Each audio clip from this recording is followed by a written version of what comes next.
안녕하세요. 오늘은 마태복음 28장 1절부터 20절까지의 내용을 가지고 목장 성경 공부를 진행하도록 하겠습니다.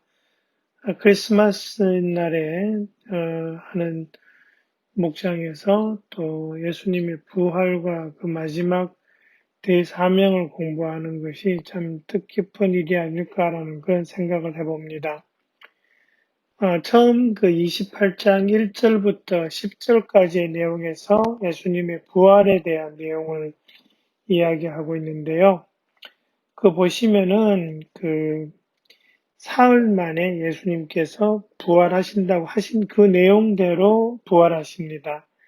근데 이 자세하게 살펴보면 사실 예수님께서 무덤에 계셨던 시간은 채 이틀이 되지 못합니다. 금요일 오후 한 3시쯤에 돌아가셨고, 그리고 해가 지기 전에 묻히셨습니다. 그리고 토요일은 온종일 무덤에 계셨고, 주일 아침 해뜰 무렵에 부활하셨습니다.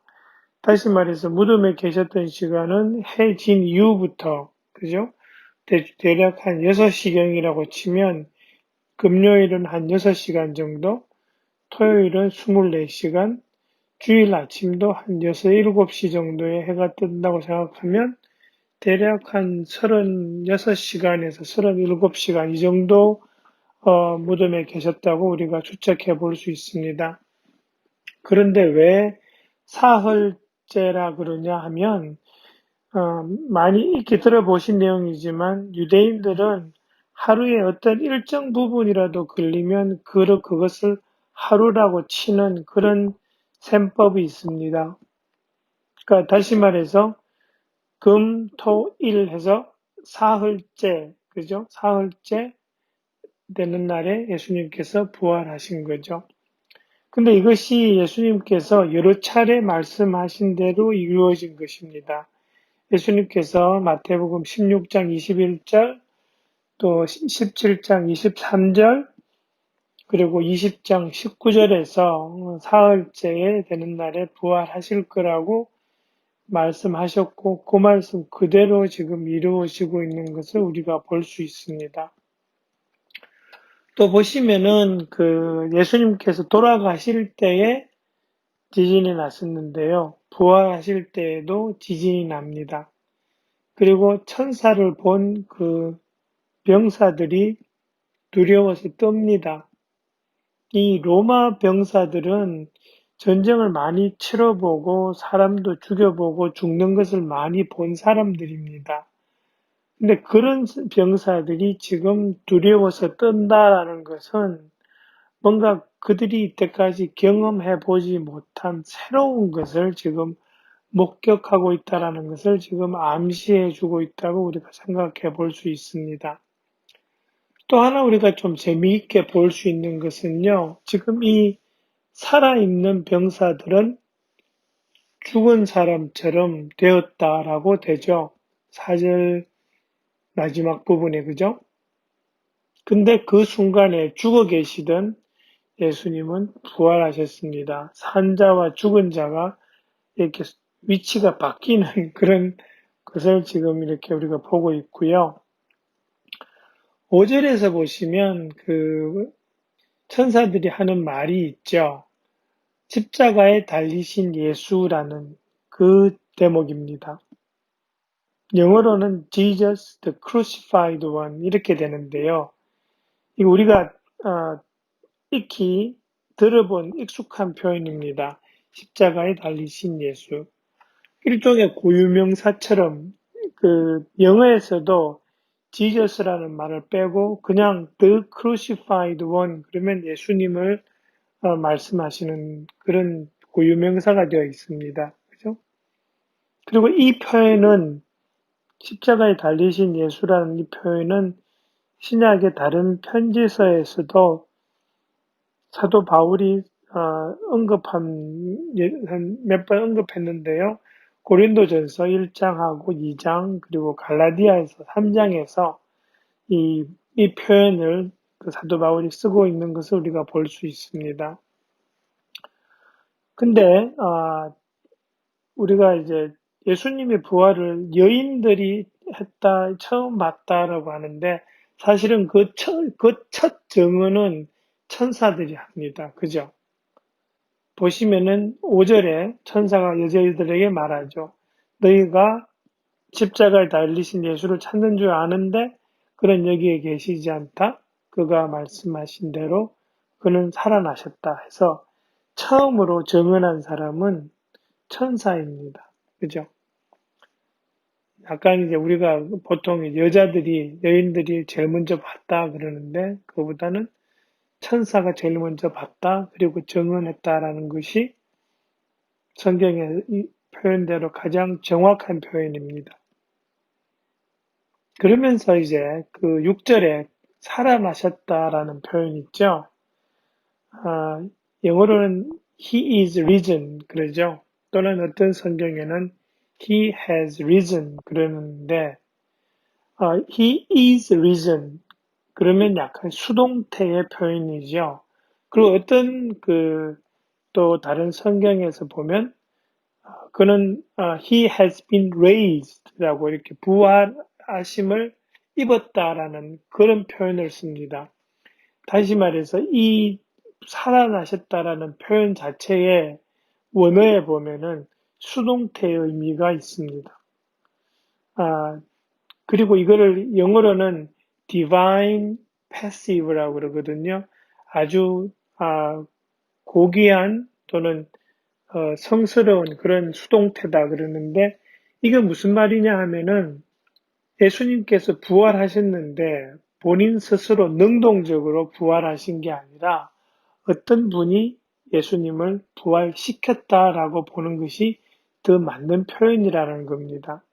그리고 그 예수님을 부활시킨 분, 그 능동태의 주어는 그 본문에는 나타나 있지 않지만 가장 확실하게 우리가 예측할 수 있는 그 주어는 성부 하나님인 거죠. 그래서 성부 하나님께서 예수님으로 하여금 십자가에 달리시게 했고, 그리고 그 예수님을 부활시켰다라는 것이 요 본문에서, 원어에서 이렇게, 그런 살아나셨다라는 그 표현에서 이렇게 함축되어 있습니다. 다시 말해서, 하나님께서 당신의 아들을 십자가에 못 박으셨고, 다시 부활시키심으로써 그 예수님의 어떤 역할 그리고 예수님의 어떤 존재와 그분의 위치와 신분에 대해서 확실하게 지금 확정지어주고 계시다라는 것을 우리가 이 작은 표현에서 알 수 있다라는 것입니다. 그 다음에 또 하나 우리가 좀 볼 것은 예수님의 죽음과 부활이 여인들에 의해서 주로 목격되었고 전해졌다라는 것입니다. 그죠? 그리고 이 사람들이 목격을 했을 뿐만 아니라 그 말을 제자들에게 또 다른 사람들에게 전하는 역할을 합니다. 보시면은 천사를 제일 먼저 만난 것도 여인들이고 천사들로부터 지시를 받고 가서 이제 전하는 사람도 여인들이죠. 그리고 뒤에 보시면 9절에 가서 부활하신 예수님을 처음으로 경배하고 예배하는 사람도 여인들입니다. 그리고 예수님으로부터 나의 형제들에게 갈릴리로 가라고 전하여라 라고 한 그 말도 여인들에 의해서 전해집니다. 여러분, 이 여인들이 이런 중요한 역할을 맡았다라는 것은 이 예수님의 죽음과 부활에 관한 모든 일들이 지어낸 얘기가 아니라는 근거가 됩니다. 왜냐하면 이 당시에 여자들의 증언은 법적으로도 효력을 인정하지 않을 정도로 그렇게 시대 상황이 여자들이 인정받지 못하던 그런 상황입니다. 그런데 아주 이렇게 중요한 사실을 지금 증언하는 사람을 여자들로 세웠습니다. 만약에 이 예수님의 죽음과 부활이 지어낸 이야기라면 정말 정언을 인정받지도 못하는 여인들의 말을 통해서 전해지도록 그렇게 짓지는 않았을 거라는 거죠. 다시 말해서 이렇게 그 당시에 어떤 소외된 계층이었던 또 인정받지 못했던 그 여인들의 말을 통해서 전해졌다라는 것이 예수님의 죽음과 부활이 역사적 사실이라는 하나의 근거가 되는 것입니다. 그 다음에 이제 그 11절부터 15절까지 보시면 경비병의 보고가 나오는데요. 이 부분은 마태복음에만 등장합니다. 근데 이제 이게 왜 여기에 등장하는가라는 것을 생각해 보면 이 마태복음은 유대인 크리스찬들을 상대로 적힌 책입니다. 그러다 보면 그 당시에 유대인들 사이에서 이런 소문이 돌고 있었을 것이고 또 유대인 크리스찬들이 이런 소문을 들어보았을 것이기 때문에 그런 사람들에게 지금 마태가 이 소문에 대해서 설명을 하고 있다라고 보면 이 마태가 이 부분을 넣은 이것을 기술한 목적이 분명해집니다. 그래서 라고 왜 그랬을까라는 왜 적었을까라는 걸 생각해 보면 이해가 되는 대목이 바로 유대인들 사이에서는 이 소문이 있었다라는 것을 간접적으로 우리가 증명할 수 있다라는 그런 식으로 우리가 해석을 할 수 있습니다. 그리고 또 하나 이렇게 보고 싶은 것은 이 대제사장들의 행동입니다. 여러분 이제 보시면은 예수님께서 수많은 기적을 일으키시고 또 메시아로 오셨다라는 것을 충분히 생각할 수 있는 그런 근거가 있었는데도 대제사장들은 그것을 무시하고 예수님을 십자가에 못 박았습니다. 그리고 예수님께서 말씀하신 그대로 사흘 만에 부활하셨습니다. 이쯤 되면 이 사람들이 이 사람이 진짜 메시아가 아니었을까라고 의심 한번 해보고 자신들이 잘못하지 않았을까라고 한 번쯤 뉘우치든지 한 번쯤 알아보고자 하는 그런 행동이 나와야 되는데 그런 것 없이 그냥 이것을 소문으로만 만들어버리는 그런 행동을 합니다. 그리고 심지어 그 병사들에게 돈을 주어서 입을 막아버리죠. 이 사실을 보면 우리가 알 수 있는 것이 이 사람들의 예수님에 대해서 가지고 있는 그 잘못된 생각이 너무나 강하다라는 것. 그들에게는 이것이 예수님이 메시아일 수도 있다라는 그 가능성이 하나도 없다라는 것을 우리가 짐작할 수 있는 그런 대목입니다. 그 다음에 이제 나오는 것이 우리가 익히 아는 대사명이라고 하는 그 부분인데요. 여러분 28장 16절에서 20절이 사실은 이 마태복음을 마무리하는 대목인데 어째 보면 아주 너무 간단하게 그 마태복음 이 복음서를 마무리합니다. 그죠? 그러면서 이제 11제자를 언급하고 있습니다. 그러다 보니까 이전까지 나와 있던 12제자라는 말과 대조가 되죠. 그러면서 딱 떠올릴 수 있는 것이 유다가 없다라는 것을 우리가 분명히 확인할 수 있는 그런 대목이고요. 그 다음에 예수님께서 일러주신 산, 그 갈릴리에 있는 산인데요. 이 산이 어떤 산인지 성경에는 나와 있지 않습니다. 그렇지만 짐작은 할 수 있는 그런 전통에 의하면은 짐작할 수 있는 산은 있습니다. 그러시면서 보시면은 11제자들이 왔다라고 하는데 그들은 예수를 뵙고 절을 하였다. 그리고 뒤에 그러나 의심하는 사람들도 있었다라고 해서 이 부분이 약간 해석이 좀 분분한 부분인데요. 이 의심하는 사람이 누구냐라는 거죠. 앞부분에서 11제자가 왔다라고 했죠. 그리고 절을 했다 그랬는데 그러면 11제자들 중에 예수님에 대해서 의심하는 사람이 있었냐라는 그 해석이 가능한데요. 사실은 이 부분에서 가장 학자들 사이에서 인정을 받는 해석은 이 의심하는 사람들이 누구냐 하니까 28장 10절에 나오는 나의 형제들이라는 그 단어하고 연결시켜버리면 11제자들만이 아니라 그들을 포함해서 예수님을 믿는다고 했던 그 다른 사람들도 여기에 같이 왔다라는 것을 우리가 짐작할 수 있다.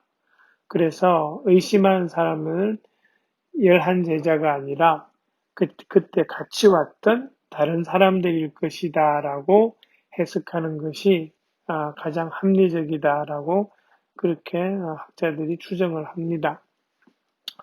그 다음에 이제 진짜 그 19절부터 20절까지 나오는 대사명인데요.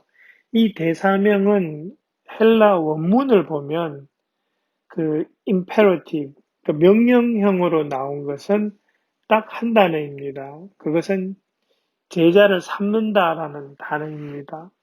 저희 성경에서는 잘 분명하게 분별이 되지 않는 거지만 분사, 이렇게 수식하는 분사로 나오는 단어들이 가서라는 단어하고 그 다음에 침례를 준다라는 단어하고 가르쳐 지키게 한다, teaching이라는 저 단어입니다. 다시 말해서 여기서의 대사명의 핵심은 제자를 삼는 것입니다. 그리고 그 방법이 세 가지입니다. 가다, 침례를 주다, 가르치다라는 단어입니다. 그리고 또 보시면은 18절에 나오는 그 말씀, 나는 하늘과 땅의 모든 권세를 받았다라고 하신 저 말씀이 이 대사명을 주실 수 있는 근거가 되는 말씀입니다. 예수님께 저런 권세가 없다면 이렇게 정말 대사명을 제자들에게 주실 수 있는 근거가 없죠. 근데 분명히 하늘과 땅의 모든 권세를 받았다 하시기 때문에 이런 대사명을 제자들에게 주실 수 있는 것입니다. 그 다음에 이 제자를 삼는 것이라는 이 단어에 대해서 좀 살펴보고 싶은데요. 이것은 일시적인 결단의 의미가 아닙니다. 내가 예수님의 제자가 되겠습니다. 예수님을 나의 주인으로 영접합니다라는 그 일시적인 결단이 아닙니다. 이 제자를 삼는다라는 것은 과정을 내포합니다. 그 의미가 어디서 나오냐 하니까 가르친다라는, 가르쳐 지키게 한다는 저 말에 있습니다. 저 말을 헬라어 원문을 따져보면은 이렇게 지속적으로 변화되어 가는 그런 과정에 대한 의미가 내포되어 갑니다. 다시 말해서 이 제자를 삼는다는 것은 제자가 되기를 결심한다. 그리고 지속적으로 예수님을 닮은 제자로 변화되어 간다라는 것을, 그 과정을 내포하고 있다라는 것입니다.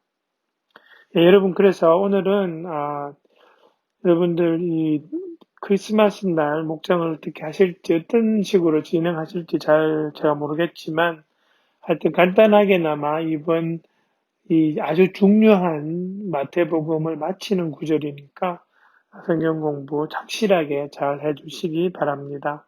감사합니다. 수고해 주세요.